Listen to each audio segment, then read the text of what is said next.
Wonder what they're gonna say on the comments on this one, Queen. All right, you're either gonna love this video or you're gonna hate it. So let's start off with something a little bit lighter because I know that title was a bit aggressive.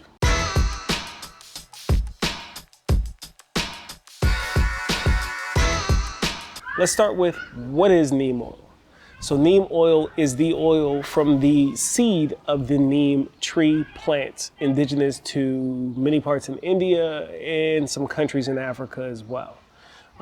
You can harvest anything from the bark of the tree, just like cork, or you can get the fruit and the seed and squeeze it like for its juices, just like olive oil per se. All right, we got that out of the way. There's 3 reasons why your neem oil isn't working. The first reason is you. It's your fault.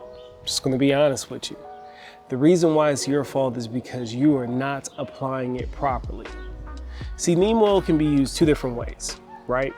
You can either do a soil drench, where then it systemically gets into the plant. That means as the plant feeds on its water, sucks up nutrients, it also sucks up the neem oil through this process and it gets into the tissues of the plant. And then the second way is that you can foliar apply it. Now the whole point of neem oil is to disrupt the life cycle of plants or an abiotic disease. We'll get into that later. What you're doing wrong is, studies have shown neem oil works best with young plants.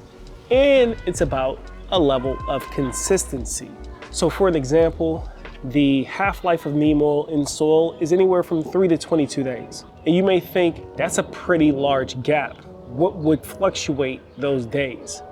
Well, a lot of rain could make that go from a 22-day window to a 3-day window. Or a lot of sun could make that go from a 22-day window to a 3-day window. So you as the gardener have to be paying attention, and you must be consistent with your applications, whether they are in the soil, drenching it, or on the foliar blade itself. Now, we'll change our direction to specifically foliar applications and you fighting off things like aphids, mealybugs, scale, and white flies. Those are pretty much the only insects neem oil is really going to be effective for, in my experience. Well, spider mites as well. I've had really good success with spider mites. Now, in these stages, when you're catching them early, you are disrupting mating processes, you are disrupting the ability for the larvae to get the sufficient oxygen they need and therefore smothering them. And they just don't like the smell of it. You know, the insects, they like to avoid that smell of the neem oil.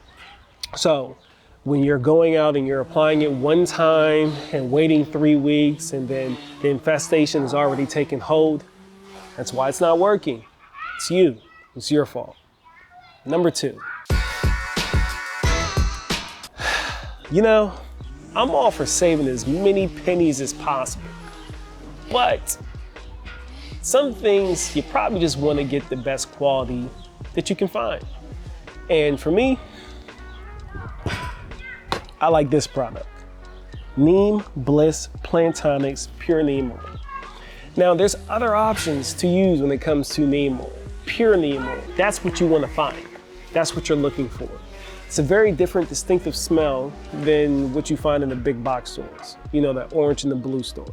Not to knock them, not to knock the products, but think of it this way. There's a huge scandal going on with things like honey and maple syrup. And my neighbor wants to weed whack her fence right now. So bear with me. Those products, it was found that they were like pretty much cutting the honey and cutting the maple syrup because it was like such a high commodity, right? Now, I'm not saying that those companies in the big box stores are doing that, but I'm just saying. All right, moving on. Powdery mildew. Now, outside of making sure that you have your proper spacing in between your plants, right? Adequate airflow, you need to watch out for the warning signs and indications for when powdery mildew is array. And in order to properly defeat powdery mildew, we're going to return to being consistent with your applications, but you also need to apply them properly.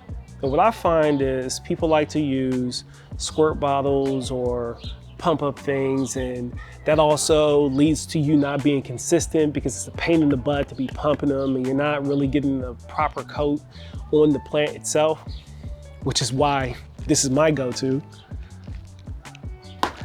This thing right here. This is by BioMonk. That's the name of this company.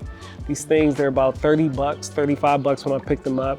And it's a battery operated sprayer that I can just turn on and I can control the misting pattern. And here's the thing, I turn it on and it just goes to work. So when you're not using the proper tools to make your applications, that's gonna cause you some discontent and hate in the long run. But let's say neem oil isn't for you and you want some other options. Well, my man Broke over here, he's got a video on insecticidal soaps. Go check that out. That's another way that you can combat some of these issues that you're probably suffering from right now if you're watching this video. And my man Farmer Q over at Lions Crest Outdoors, he's got a dope video on Diatomaceous earth and how to properly use that, because so many people misapply that product as well. Well, pretty much wraps this one up, guys. I'll see you next time. Peace.